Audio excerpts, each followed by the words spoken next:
तो अब speed advance सामान्य ज्ञान इतिहास का पाठ 16 मुगल साम्राज्य 1526 से 1857 ईस्वी तक। बाबर 1526 से 1530 ईस्वी। मुगल वंश की स्थापना जहीरुद्दीन मोहम्मद बाबर ने की थी। बाबर और 6 अन्य उत्तरवर्ती मुगल शासक तुर्क व सुन्नी मुसलमान थे। बाबर का जन्म 14 फरवरी 1483 ईस्वी को फरगना अफगानिस्तान में हुआ था। मुगल वंशीय शासक बाबर 1526 से 1530, फिर हुमायूं 1530 से 1540, फिर 1555 से 1556 बीच, 1541 से 1555 तक यानी 54 तक, ये बीच का 15 साल इसमें शेरशाह यानी सूर्यवंश ने राज्य किया। अकबर 1556 से 1605, जहांगीर 1605 से 1627, शाहजहां 1627 से 1657, औरंगजेब 1658 से 1707, बहादुर शाह प्रथम 1707 से 1712, जहांदार शाह 1712 से 1713, फारूक सियर 1713 से 1719, मोहम्मद शाह 1719 से 1748, अहमद शाह 1748 से 1754, आलमगीर 1754 से 1759, शाह आलम द्वितीय 1759 से 1806, अकबर द्वितीय 1806 से 1837, अंतिम शासक बहादुर शाह जफर या द्वितीय 1837 से 1857। बाबर ने पादशाही की भी स्थापना की थी, जिसके तहत मुगल वंशीय शासकों को बादशाह कहा गया। बाबर के पिता उमर शेख मिर्जा एक छोटे राज फरगना अफगानिस्तान के शासक थे। फरगना की गद्दी पर बाबर 8 जून 1494 ईस्वी को बैठा था। तब बाबर की अवस्था मात्र 11 वर्ष की थी। अपने पिता की ओर से बाबर तैमूर का और माता की ओर से चंगेज खां का वंशज था। तैमूर शासकों में 1507 ईस्वी में सर्वप्रथम बाबर ने बादशाह की उपाधि धारण की थी। बाबर के 4 पुत्र हुए, हुमायूं, कामरान, अस्करी और हिंदाल। भारत पर बाबर ने 5 बार आक्रमण किया था। भारत के विरुद्ध बाबर का प्रथम आक्रमण 1519 ईस्वी में यूसुफ जाई जाति के विरुद्ध हुआ था। इस अभियान में उसने बाजौर और भेरा पर अधिकार कर लिया। 1520 ईस्वी में बाबर ने भारत पर तीसरा आक्रमण कर बाजौर और भेरा को पुनः जीता ही साथ ही सियालकोट और सैयदपुर पर भी अधिकार कर लिया। 1524 ईस्वी में पंजाब के शासक दौलत खान लोधी और मेवाड़ के शासक राणा सांगा ने बाबर को पुनः भारत पर आक्रमण करने का निमंत्रण दिया। 1524 ईस्वी में भारत पर बाबर ने चौथा आक्रमण लाहौर और दीपालपुर को अपने अधीन कर लिया। बाबर ने 1525 ईस्वी में भारत पर 5वीं आक्रमण किया। इस बार उसने पंजाब पर आक्रमण कर वहां के शासक दौलत खान लोधी और आलम खां को गिरफ्तार कर पूरे पंजाब पर कब्जा कर लिया। 21 अप्रैल 1526 ईस्वी में बाबर ने पानीपत के प्रथम युद्ध में दिल्ली सल्तनत के लाउदी वंश के सुल्तान इब्राहिम लोदी को पराजित कर भारत पर मुगल वंश की नींव रखी। पानीपत के प्रथम युद्ध में बाबर ने तुगलमा युद्ध नीति और तोपे खाने का प्रयोग किया था। उस्ताद अली और मुस्तफा उसके 2 प्रसिद्ध निशानेबाज थे।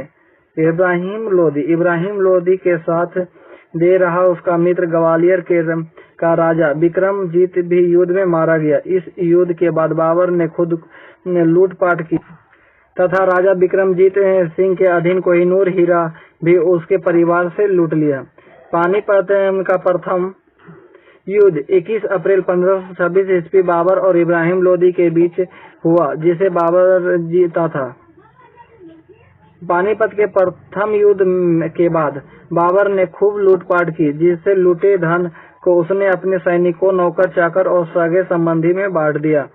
बाबर को इसी लूट के धन बाट में कोहिनूर हीरा मिला, जिसकी कीमत के विषय में यह चर्चित था कि उसके मूल्य से दुनिया के आधे दिन का खर्चा पूरा हो सकता है। अपनी उदारता के लिए विख्यात बाबर को कलंदर की उपाधि धारण उपाधि दी गई। बाबर एवं राणा संगा के बीच 17 मार्च 1527 ईस्वी को खानवा का युद्ध हुआ, जिसमें बाबर की जीत हुई। खानवा युद्ध में जीत के बाद बाबर ने गाजी की उपाधि धारण की थी। राणा संगा की मृत्यु 30 जनवरी 1528 ईस्वी को जहर दिए जाने से हो गई। बाबर और अफगानों के बीच 6 मई 1529 ईस्वी में को घाघरा का युद्ध हुआ, जिसमें बाबर की जीत हुई। घाघरा का युद्ध जल एवं स्थल दोनों जगहों पर लड़ा गया था। इस युद्ध के पश्चात बाबर का साम्राज्य ऑक्सस से घाघरा और हिमालय से ग्वालियर तक पहुंच गया। बाबर द्वारा लड़े गए प्रमुख युद्ध। पानीपत का प्रथम युद्ध 21 अप्रैल 1526 ईस्वी में हुआ, बाबर और इब्राहिम लोदी के बीच। बाबर विजयी रहा। खानवा का युद्ध 17 मार्च 1527 में हुआ, बाबर राणा संगा के बीच। बाबर विजयी रहा। चंदेरी का युद्ध 29 जनवरी 1528 में बाबर और मेदिनी राय के बीच हुआ, इसमें बाबर ही विजयी रहा। घाघरा का युद्ध 6 मई 1529 को हुआ, बाबर और अफगानों के बीच। बाबर ही विजयी रहा। बाबर की मृत्यु लगभग 48 वर्ष की आयु में 26 दिसंबर 1530 ईस्वी को आगरा में हुई। उसके शव को शुरू में आगरा के आराम बाग में दफनाया गया। बाद में बाबर की इच्छा अनुसार उसके शव को काबुल में उसके द्वारा चुने गए स्थान पर ही दफनाया गया। बाबर ने सड़कों की माप हेतु गज-ए-बाबरी का प्रयोग शुरू करवाया था। बाबर ने तुर्की भाषा में अपनी आत्मकथा तुजुक-ए-बाबरी बाबरनामा की रचना की थी, जिसका बाद में फारसी भाषा में अनुवाद अब्दुल रहीम खान खाना और प्यादा खां ने बाबरनामा नाम से अलग-अलग किया। मुबैयान नामक पद शैली का जन्मदाता बाबर था। बाबर प्रसिद्ध नक्शबंदी सूफी ख्वाजा उबैदुल्ला अहरार का अनुयायी था। बाबर ने खत-ए-बाबरी नामक लिपि का भी आविष्कार किया था। हुमायूं 1530 से 1540 ईस्वी में और फिर 1555 से 1556 ईस्वी के बीच। बाबर का उत्तराधिकारी हुमायूं का पूरा नाम नासिरुद्दीन मोहम्मद हुमायूं था। हुमायूं का जन्म 7 मार्च 1508 ईस्वी में काबुल में हुआ। वह बाबर का सबसे बड़ा पुत्र था। बादशाह के रूप में हुमायूं का राज्याभिषेक आगरा में 29 दिसंबर 1530 ईस्वी को हुआ था। तब वह 23 वर्ष की अवस्था में था। आगरा की गद्दी पर बैठने से पूर्व हुमायूं बदख्शां प्रदेश का सूबेदार था। हुमायूं ने अपने पिता बाबर की इच्छा अनुसार अपने साम्राज्य का बंटवारा अपने भाइयों के बीच कर दिया। कामरान को उसने कंधार और काबुल सौंपा। मिर्जा अस्करी को संभल, मिर्जा हिंदाल को अलवर एवं मेवाड़ की जागीरें दी। चचेरे भाई सुलेमान मियां को बदख्शां प्रदेश का सूबेदार नियुक्त किया। हुमायूं द्वारा अपने भाइयों के बीच अपने साम्राज्य का बंटवारा करना उसकी असफलता का कारण बना। अफगान नेता शेर शाह और गुजरात का शासक बहादुर शाह हुमायूं के प्रबल प्रतिद्वंदी थे। हुमायूं ने 1533 ईस्वी में दीनपानाह नामक एक नए नगर की स्थापना की थी। चित्तौड़ के शासक विक्रमाजीत की मां कर्णावती हुमायूं को राखी भेजी थी। 1538 ईस्वी में हुमायूं ने बंगाल के गोड़ क्षेत्र का पुनर्निर्माण कराया था और उसका नाम बदलकर जनताबाद रख दिया था। हुमायूं के शासनकाल में शेर खां अपनी शक्ति और सैन्य बल बढ़ाता चला गया। 25 जून 1539 ईस्वी में शेर खां और हुमायूं के बीच चौथा का युद्ध हुआ। शेर खां की जीत हुई। इस उपलब्धि में शेर शाह की उपाधि यानी पदवी ग्रहण किया। शेर खां ने ही शेरशाह की उपाधि धारण की। 17 मई 1540 ईस्वी में बिलग्राम अथवा कन्नौज के युद्ध में एक बार फिर हुमायूं को बुरी तरह हरा दिया। कन्नौज या बिलग्राम का युद्ध जीतकर शेरशाह ने बड़ी आसानी से आगरा और दिल्ली पर अधिकार कर लिया। कन्नौज या बिलग्राम का युद्ध हारकर हुमायूं भागकर ईरानी दरबार चला गया, जहां 15 वर्षों के निर्वासन काल में उसने घुमक्कड़ों सा जीवन बिताया। हुमायूं ने अपने निर्वासन काल 1540 से 1555 ईस्वी के दौरान हिंदाल के आध्यात्मिक गुरु सिया मीर बाबा दोस्त उर्फ मली अली अकबर जामी की पुत्री हमीदा यानी हमीदन बानू बेगम से 29 अगस्त 1541 ईस्वी में निकाह यानी विवाह कर लिया। इसी हमीदा बानो बेगम से हुमायूं को एक पुत्र प्राप्ति हुआ जिसका नाम उसने अकबर रखा, जो कालांतर में महान बादशाह बना। हुमायूं ने 1545 ईस्वी में कंधार एवं काबुल पर अधिकार कर लिया और शेर शाह से अपना साम्राज्य वापस पाने के लिए अपनी शक्ति बढ़ाने लगा। हुमायूं ने बैरम खां की सहायता से 23 जुलाई 1555 ईस्वी को पंजाब के सूरी शासक सिकंदर को हराकर फिर से दिल्ली की गद्दी पर अधिकार कर लिया। सरहिंद का युद्ध से ये दिल्ली पर अधिकार किया। हुमायूं की मृत्यु 1 जनवरी 1556 ईस्वी को दिन पनाह भवन में स्थित पुस्तकालय की सीढ़ियों से गिरने के कारण हो गई। इतिहासकार लेनपोल ने इनकी मृत्यु पर टिप्पणी करते हुए कहा था कि यह जीवन भर इधर उधर लुढ़कते हुए अंततः सीढ़ियों से लुढ़ककर ही इनकी मृत्यु हो गई। हुमायूं की सौतेली बहन गुलबदन बेगम ने हुमायूंनामा की रचना की थी। हुमायूं द्वारा लिखे गए हुमायूं द्वारा लड़े गए प्रमुख युद्ध: देवरा का युद्ध 1531 में, चौथा का युद्ध 1539 में, बिलग्राम का युद्ध 1540 में, सरहिंद का युद्ध 1555 ईस्वी में। देवरा का युद्ध 1531 में, चौथा का युद्ध 1539 में, बिलग्राम का युद्ध 1540 में, सरहिंद का युद्ध 1555 ईस्वी में। हुमायूं ज्योतिषी में विश्वास रखता था। अपनी इसी ज्योतिषी विश्वास के कारण वह ग्रहों को अपने अनुकूल करने हेतु सप्ताह के 7 दिन भिन्न भिन्न रंगों के कपड़े पहनना करता था। हुमायूं शनिवार को काले रंग का कपड़ा पहनता था, सोमवार को सफेद और रविवार को पीले रंग का कपड़ा पहनता था। शेर शाह सूरी 1540 से 1545। 1540 ईस्वी में शेर शाह बिलग्राम या कन्नौज युद्ध में हुमायूं को परास्त करने के बाद दिल्ली की गद्दी पर बैठा। अफगान वंशीय शेर शाह सूरी साम्राज्य का संस्थापक था। शेर शाह का जन्म 1472 ईस्वी में बजवाड़ा होशियारपुर में हुआ था। शेर शाह का बचपन का नाम फरीद खां था।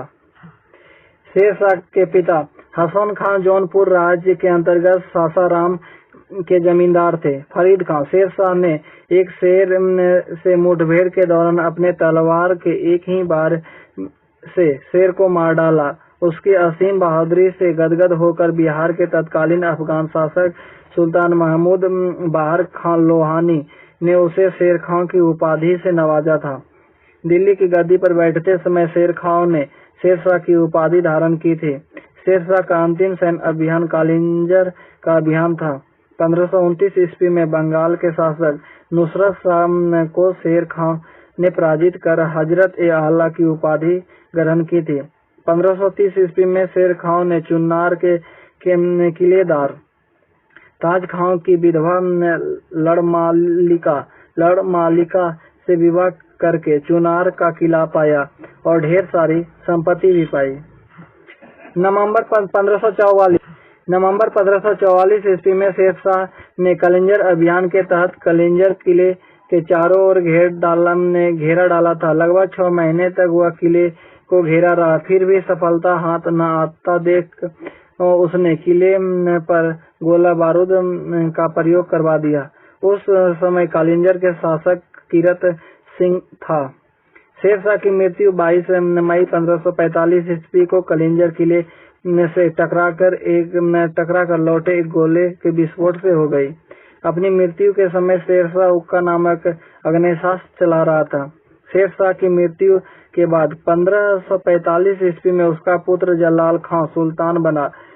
उसने इस्लाम शाह की उपाधि धारण की थी। इस्लाम शाह ने अपने काल में शासन व्यवस्था में अपेक्षित सुधार किया। उत्तर पश्चिम की सीमा की सुरक्षा के लिए इस्लाम शाह ने 5 किले बनवाए। इस्लाम शाह द्वारा निर्मित किले शेरगढ़, इस्लामगढ़, रशीदगढ़, फिरोजगढ़ और मानकेर में थे। शेर शाह का शासन अत्यधिक केंद्रीकृत था। शेर शाह ने अपने संपूर्ण साम्राज्य का 47 सरकारों में बांट दिया था। प्रत्येक सरकार में 2 प्रमुख अधिकारी होते थे, सिकदार-ए-सिकदारान और मुंसिफ-ए-मुंसिफान। शेर शाह के समय में पैदावार का लगभग 1/3 भाग लगान के रूप में वसूला जाता था। शेर शाह ने डाक प्रथा का प्रचलन किया था। पट्टा प्रथा और कबूलियत प्रथा की शुरुआत भी शेर शाह द्वारा की गई। शेर शाह मलिक मोहम्मद जायसी का समकालीन था। शेर शाह ने 1541 ईस्वी में पाटलिपुत्र को पटना के नाम से पुनः स्थापित किया था। उसने प्रसिद्ध ग्रैंड ट्रंक रोड की मरम्मत कराई थी। शेर शाह ने रोहतासगढ़ के दुर्ग का निर्माण करवाया था। उसने कन्नौज के स्थान पर शेरसुर नामक नगर को बसाया था। शेर शाह ने रोहतासगढ़ किला के साथ साथ किला ए कोहाना नामक मस्जिद का निर्माण करवाया था। शेर शाह ने 178 ग्रैंड चांदी का रुपया एवं 380 ग्रैंड तांबे का दाम चलवाया। भूमि की माप के लिए शेर शाह 32 अंग वाला सेकेंडरी गज और लोहे की कड़ी का प्रयोग शुरू करवाया। शेर शाह के शासनकाल में ही प्रसिद्ध कवि मलिक मोहम्मद जायसी ने हिंदी भाषा में पद्मावत की रचना की थी। मौर्यों द्वारा निर्मित बंगाल से सिंधु नदी तक प्रसिद्ध ग्रैंड ट्रंक रोड, जिसकी मरम्मत शेर शाह ने करवाई थी, का नाम उसने सम्मान से अब बदलकर शेर शाह सूरी मार्ग हो गया। शेर शाह के उत्तराधिकारी अयोग्य साबित हुए। वे शेर शाह द्वारा स्थापित साम्राज्य की न तो सुरक्षा कर सका न ही विस्तार ही। शेर शाह ने लगभग 1700 सराइयों और 4 बड़ी सड़कों का निर्माण करवाया। शेर शाह ने हुमायूं द्वारा निर्मित किए गए किले दीनपनाह को तुड़वाकर उसके ध्वंसावशेष पर दिल्ली के पुराने किले का निर्माण करवाया था। पुराने किले के अंदर शेर शाह ने किला ए कोहाना मस्जिद का निर्माण करवाया था। शेर शाह ने दिल्ली में लंगर की स्थापना की थी। इस लंगर में लगभग 500 तोला सोना प्रत्येक दिन बांटा जाता था। शेर शाह का मकबरा सासाराम में झील के बीच ऊंचे टीले पर बनाया गया। यह अष्टकोणीय श्रृंखला का भारत का पहला मकबरा है। अकबर महान 1556 से 1605। सम्राट अकबर के बचपन का नाम बदरुद्दीन था। अकबर का जन्म 15 अक्टूबर 1542 ईस्वी को अमरकोट के राणा वीर साल के महल में हुआ था। अकबर हुमायूं और हमीदा बानो बेगम का पुत्र था। 1546 ईस्वी में जब बालक बदरुद्दीन का खतना हुआ, तब उस अवसर पर हुमायूं ने उसका नाम रखा जलालुद्दीन मोहम्मद अकबर। अकबर ने जब अपने शौर्य से सिकंदर सूर और सरहिंद को जीत लिया, तब हुमायूं ने 1555 ईस्वी में उसे अपना युवराज घोषित कर दिया। हुमायूं की मृत्यु के पश्चात बैरम खां ने गुरुदासपुर के समीप कालानौर नामक स्थान पर 14 फरवरी 1556 ईस्वी को अकबर का राज्याभिषेक करवाया। जलालुद्दीन मोहम्मद अकबर बादशाह गाजी की उपाधि के साथ अकबर राजसिंहासन पर बैठा था। तब उसकी अवस्था मात्र 13 वर्ष 4 महीने की थी। बैरम खां जो कराकोइल तुर्क था, 1556 ईस्वी से 1560 ईस्वी तक अकबर का संरक्षक रहा। वह एक अयोग्य साहसी सैनिक व दक्ष सेनापति था। उसे हुमायूं ने अमीर का पद प्रदान किया था। ईरानी विद्वान अब्दुल लतीफ अकबर के शिष्य थे। सम्राट बनने पर अकबर ने अपने संरक्षक बैरम खां को वकील यानी वजीर नियुक्त किया। खान ए खाना उपाधि से अलंकृत किया था। अकबर बैरम खां को खान बाबा की उपाधि भी नवाजा था। मक्का की तीर्थ यात्रा के दौरान पाटन नामक स्थान पर मुबारक खान नामक व्यक्ति ने एक साजिश के तहत बैरम खां की हत्या कर दी थी। अकबर की धार्मिक नीति के उद्देश्य सभी धर्मों के लोगों के बीच सद्भाव कायम करना था। इसमें उसे काफी सफलता भी मिली। अकबर और हेमू के बीच 5 नवंबर 1556 ईस्वी को पानीपत की दूसरी लड़ाई हुई।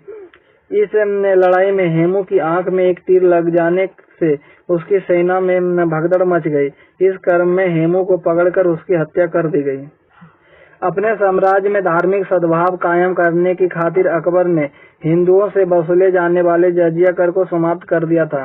अकबर के दरबार में 9 रत्न थे। अकबर के दरबार में रसोई घर का प्रधान रसोईया हकीम हुकाम को भी महत्वपूर्ण स्थान प्राप्त था। अकबर के 9 रत्न थे: बीरबल, अब्दुल फजल, टोडरमल, तानसेन, मान सिंह, मोल्ला दो प्याजा, अब्दुल रहीम खान खाना, भगवान दास फैजी। बीरबल का जन्म कालपी में 1528 ईस्वी में एक ब्राह्मण परिवार में हुआ। उसके बचपन का नाम महेश दास था। बीरबल को अकबर ने कविराज एवं राजा की उपाधि प्रदान किया। वह भी अकबर के नवरत्नों में सर्वाधिक प्रिय था। बीरबल प्रथम व अंतिम हिंदू राजा था जिसने दीन-ए-इलाही धर्म का स्वीकार किया। अकबर ने उसे नागरकोट, कांडला एवं कालिंजर में जागीरें भी प्रदान किया। 1583 ईस्वी में बीरबल को न्याय विभाग का सर्वोच्च अधिकारी बनाया गया। बीरबल की हत्या 1586 ईस्वी में यूसुफ जाहियों के विद्रोह को दबाने के क्रम में कर दी गई। अबुल फजल 1551 से 1602 ईस्वी अकबर का मुख्य सलाहकार एवं सचिव एवं इतिहासकार था। वह अकबर के दीन-ए-इलाही धर्म का मुख्य पुरोहित था। अबुल फजल ने आईने अकबरी एवं अकबरनामा की रचना की थी। अबुल फजल का बड़ा भाई फैजी अकबर के राज दरबार में राज्य कवि का पद आसीन था। टोडरमल का जन्म उत्तर प्रदेश के एक क्षत्रिय कुल में हुआ था। वह 1582 ईस्वी में अकबर का प्रधानमंत्री बना। टोडरमल ने एक सैनिक व सेना नायक तथा भू राजस्व व्यवस्था के सुधारक के रूप में भी अकबर को अपनी सेवाएं दी। टोडरमल की मृत्यु 1589 ईस्वी में हुई। फैजी दीन-ए-इलाही का कट्टर समर्थक था। 1595 ईस्वी में उसकी मृत्यु हुई। संगीत सम्राट तानसेन का जन्म 1506 ईस्वी में ग्वालियर में एक ब्राह्मण परिवार में हुआ था। उसने कई रागों का निर्माण किया था। तानसेन का समय ध्रुपद गायन शैली का विकास हुआ था। अकबर ने तानसेन को कंठाभरण बानी विलास की उपाधि से सम्मानित किया था। तानसेन का प्रमुख कृतियां मियाँ की टोड़ी, मियाँ की मल्हार, मियाँ की सारंग, दरबारी कन्हाड़ा आदि। अकबर संगीत रसिक था। वह स्वयं नक्कारा यानी नगाड़ा नामक वाद्ययंत्र बजाता था। अकबर के समकालीन स्वामी हरिदास महान संगीत थे जिन्होंने दरबार में जाकर गाने से मना कर दिया। तब अकबर स्वयं उनके वृंदावन स्थित कुटिया में उनसे गाना सुनने आया। हरिदास तानसेन के शिष्य थे तथा मान सिंह तोमर हरिदास तथा तानसेन दोनों के गुरु थे। अकबर ने आमेर के राजा भारमल के पुत्र भगवान दास को अमीर उल उमरा की उपाधि से नवाजा था। बीरबल उच्च कोटि का हाजिर जवाब और हंसाकर था। अकबर का दरबारी कवि और विद्वान अब्दुल रहीम खान खाना अकबर के पुत्र जहांगीर का गुरु भी था। हाकिम हुकाम अकबर के रसोई घर का प्रधान था। आमेर के राजा भारमल के पौत्र मान सिंह ने अकबर के साम्राज्य विस्तार में महत्वपूर्ण भूमिका अदा की थी। मान सिंह से संबंध होने के बाद ही अकबर ने हिंदुओं पर लगने वाले जजिया कर को समाप्त कर दिया था। अब्दुल रहीम खान खाना बैरम खां का पुत्र था। वह उच्च कोटि का विद्वान एवं कवि था। फैजी ने तुर्की भाषा में लिखी गई तुजुक ए बाबरी का बाबरनामा नाम से फारसी में अनुवाद किया था। अकबर के कुछ महत्वपूर्ण कार्य: दास प्रथा का अंत 1562 में, हर मदल से मुक्त होना 1562 में किया। तीर्थ यात्रा कर की समाप्ति 1563 में किया। जजिया कर की समाप्ति 1564 में किया। फतेहपुर सीकरी की स्थापना 1571 में किया। आगरा से अपनी राजधानी फतेहपुर सीकरी का स्थानांतरण 1571 में ही किया। इबादत खाने की स्थापना 1575 में किया। इबादत खाने में सभी धर्मों के लोग के प्रवेश की अनुमति देना 1578 में। मजहर की घोषणा करना 1579 में। दीन-ए-इलाही की स्थापना करना 1582 में। इलाही संबत की शुरुआत करना 1583 में। राजधानी को लाहौर से स्थानांतरित करना अस्थायी यानी 1585 में। मई 1562 ईस्वी में अकबर ने स्वयं को हरमदल से पूर्णतः मुक्त कर लिया था। अकबर ने आमेर के राजा भारमल की पुत्री जोधाबाई से 1562 ईस्वी में विवाह किया था। इस वैवाहिक संबंध मुगलों और राजपूतों के बीच अकबर को हिंदू धर्म के प्रति अधिक सहृदय बना दिया। अकबर द्वारा जीते गए प्रदेश उत्तर एवं पश्चिमोत्तर प्रदेश। वर्ष, प्रदेश, शासक और मुगल सेनापति। 1556 में दिल्ली को जीता। वहाँ का शासक हेमू था। अकबर के सेनापति में अकबर खुद और बैरम खान था। 1561 में मालवा के शासक बहादुर शाह को जीता। अवध खां एवं पीर मोहम्मद सेनापति था। 1562 में चुनार के शासक अफगानों के शासक था। चुनार में अब्दुल्ला खां से मुगल के सेनापति था। इस पर अधिकार किया। 1562 में आमेर के शासक राजा भारमल था। स्वेच्छा से अकबर की स्वाधीनता स्वीकार कर ली। 1562 में ही मेड़ता पर अधिकार शासन किया। वहाँ का राजा जयमल था और मुगल सेनापति सरफुद्दीन था। 1564 ईस्वी में गोंडवाना के शासक वीर नारायण एवं दुर्गावती को हराया आसफ खां ने। 1568 ईस्वी में मेवाड़ के शासक उदय सिंह था। अकबर ने स्वयं सेनापति के रूप में काम किया। 1576 में फिर मेवाड़ के राजा राणा संघा से युद्ध हुआ। मानसिंह एवं आसफ खां मुगल के सेनापति था। 1569 में रणथंभौर के राजा सुरजनहाड़ा पर आक्रमण किया। अकबर एवं भगवान दास सेनापति था। 1569 में कालिंजर पर आक्रमण किया। रामचंद्र वहाँ के शासक थे। मजनू खां काकसा सेनापति था। 1570 में मारवाड़ के राजा राव चंद्र सेन पर आक्रमण किया। स्वेच्छा से अधीनता स्वीकार की। 1570 में ही जैसलमेर के राजा रावर हरिराय पर आक्रमण किया।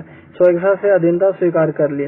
1570 में ही बीकानेर के राजा कल्याणमल पर आक्रमण किया। स्वेच्छा से ये भी अधीनता स्वीकार कर ली। 1571 में गुजरात पे आक्रमण किया। वहाँ मोहम्मद खां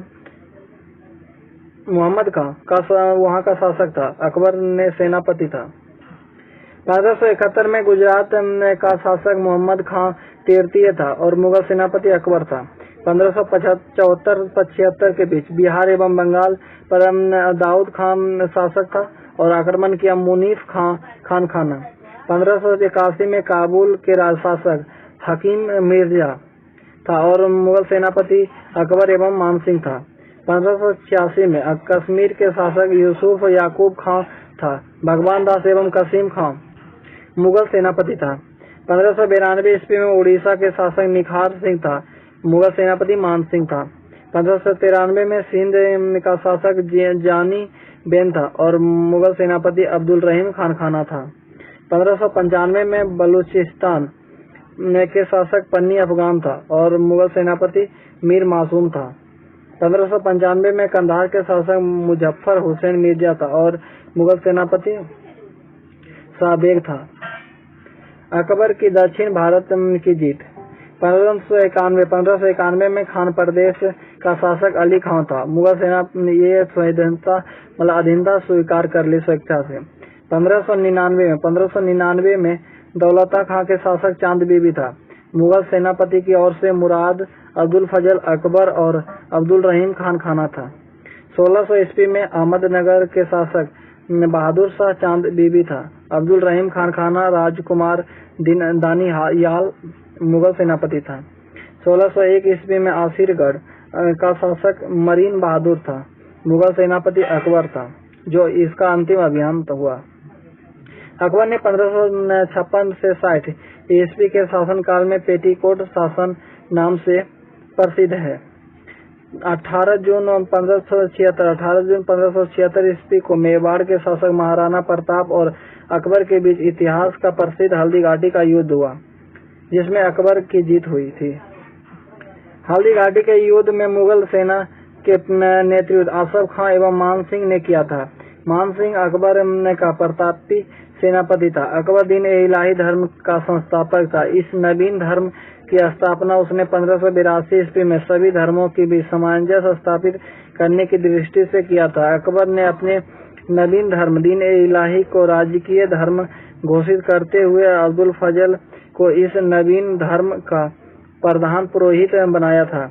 दीन-ए-इलाही धर्म को स्वीकार करने वाला प्रथम हिंदू राजा बीरबल था।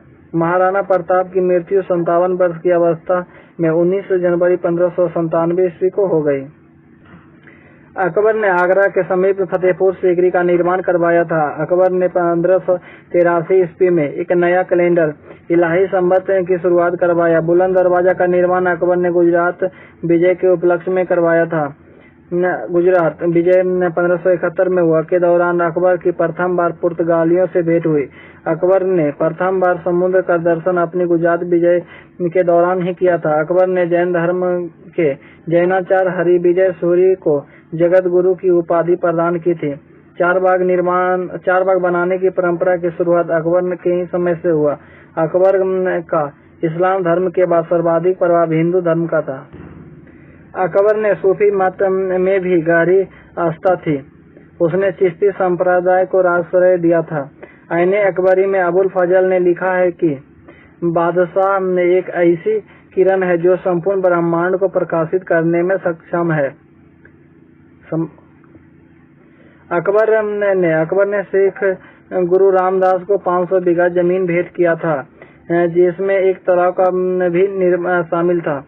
यह बाद में अमृतसर नगर बसा और स्वर्ण मंदिर निर्मित हुआ। अकबर ने 1575 ईस्वी में फतेहपुर सीकरी में एक इबादत खाने की स्थापना की थी। अकबर के शासनकाल में राजस्व प्रणाली की जब्ती प्रणाली प्रचलित थी। 1580 ईस्वी में अकबर के दीवान राजा टोडरमल ने 10 साल बंदोबस्त व्यवस्था लागू की थी। राजा टोडरमल अकबर का प्रधानमंत्री दीवान था। अकबर के शासन प्रणाली की प्रमुख विशेषता मनसबदारी प्रथा थी। मुगल काल में राजकीय भाषा फारसी थी। अबुल फजल ने अकबर के शासनकाल में पंचतंत्र का अनुवाद अनवर-ए-सादात नाम से किया था। अकबर ने प्रसिद्ध चित्रकारी अब्दुल समद को सीरी कलम की उपाधि प्रदान की थी। अकबर ने मोहम्मद हुसैन कश्मीरी को जड़ी कलम की उपाधि दी थी। मोहम्मद हुसैन कश्मीरी को जड़ी कलम और अब्दुल समद को सीरी कलम की उपाधि दी थी। दक्षिण विजय अभियान के बाद स्वयं अकबर ने दक्षिण का सम्राट की उपाधि भी धारण की थी। अकबर का साम्राज्य कंधार एवं काबुल से लेकर बंगाल तक और कश्मीर से बरार तक विस्तारित था। राजा भारमल के पुत्र भगवान दास को सम्राट अकबर ने अमीर उल उमरा की उपाधि प्रदान की थी। अकबर ने सोना, चांदी और तांबे के सिक्के चलवाए और चित्रकार ख्वाजा अब्दुल समद को राजकीय टकसाल का अध्यक्ष नियुक्त किया। अकबर की मृत्यु 16 अक्टूबर 1605 ईस्वी को अर्धरात्रि में अतिसार नामक बीमारी के कारण हो गई थी। अकबर को आगरा के समीप स्थित सिकंदराबाद में दफनाया गया था। अब्दुल फजल की हत्या वीर सिंह बुंदेला नामक सरदार 1602 ईस्वी में सलीम जहांगीर के आदेश पर कर दिया था। अकबर ने बीरबल को कवि प्रिय उपाधि तथा नरहरि को महापात्र उपाधि प्रदान की थी। अकबर द्वारा स्थापत्य कला के क्षेत्र में भी महत्वपूर्ण कृतियों का निर्माण करवाया गया। उनमें से कुछ यादगार कृतियां हैं: इलाहाबाद और लाहौर का किला, दिल्ली में हुमायूं का मकबरा, आगरा का लाल किला, दीवाने खास, फतेहपुर सीकरी में शाही महल, पंचमहल, बुलंद दरवाजा, इबादत खाना, जोधाबाई का महल। मुगल सम्राट अकबर ने अपने शासनकाल में एक अनुवाद विभाग की भी स्थापना की थी। अकबर के शासनकाल में अनुवाद काम काफी उत्कृष्ट था। अकबर के काल में हिंदी साहित्य का स्वर्ण काल भी कहा जाता है। शेख सुल्तान नकीब खां और अब्दुल कादिर बदायूं ने रामायण और महाभारत का फारसी भाषा में अनुवाद किया। महाभारत की फारसी नाम रजनामा थे। रजनामा का अर्थ होता है युद्ध की पुस्तक। पंचतंत्र का फारसी भाषा में अनुवाद अब्दुल फजल ने अनवर-ए-सादात नाम से किया था। मौलाना हुसैन फैज ने पंचतंत्र का फारसी में ही अनुवाद यार-ए-दानिश नाम से किया था। अब्दुल कादिर बदायूं ने अकबर की आलोचना की है। फैजी ने नल दमयंती यानी सूरदास रचित कथा का अनुवाद फारसी में सहेली नाम से किया था। हाजी इब्राहिम सरहिंदी ने अथर्ववेद का फारसी में अनुवाद किया था। मोहम्मद ने राजतरंगिणी का ताज था। फैजी ने लीलावती का फारसी भाषा में अनुवाद किया था। अकबर का शासन काल को मुगलों का स्वर्ण काल माना जाता है। जहांगीर 1605 से 1627 ईस्वी। इसे नेक्स्ट वीडियो में देखेंगे। Thank you.